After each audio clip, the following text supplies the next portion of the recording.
RTC bus stand ఎదురు కాలచక్ర bar పరిసర ప్రాంతాల్లో విచ్చలవిడిగా వ్యభిచారం జరుగుతుందని సోషల్ యాక్టివిటీస్ షేక్ షాబిరా డీఎస్పీకి ఫిర్యాదు చేశారు.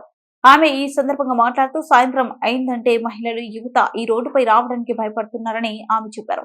గతంలో ఎయిడ్స్ అనే మహమ్మారి వల్ల అనేక మంది ప్రాణాలు కోల్పోయిన సంఘటనపై పోలీసు వారు వ్యభిచారాలపై కఠిన చర్యలు తీసుకోవడం వల్ల పోలీసు అధికారులకు ప్రజలు జేజేలు పలికారని ఆమె గుర్తు చేశారు. వ్యభిచార కార్యక్రమాలు ఎక్కువగా జరుగుతుండటం వల్ల ఈ ప్రాంతంలో నివసిస్తున్న ఆడపిల్లలపై తప్పుడు దుష్ప్రచారాలు ఎక్కువగా జరుగుతున్నాయని, దీని వలన వీరి వివాహాలు కూడా కానటువంటి పరిస్థితి ఏర్పడుతుందని ఆమె ఆవేదన వ్యక్తం చేశారు. ఇల్లు ఖాళీ చేసి వేరే ప్రాంతాలకు వెళ్లవలసి వస్తుందని పోలీసు ఉన్నత అధికారులు ఇక్కడ ఉక్కుపాదం మోపవలసిన అవసరం ఉందని ఆమె విజ్ఞప్తి చేశారు. కాలచక్ర బార్ పరిసర ప్రాంతాల్లో పరిస్థితి మరింత దారుణంగా ఉందని అన్నారు. నిత్యం పోలీసులు పికెటింగ్ ఏర్పాటు చేయాలని విజ్ఞప్తి చేశారు. డీఎస్పీని కలిసిన వారిలో షేక్ మీరావలి ఉన్నారు.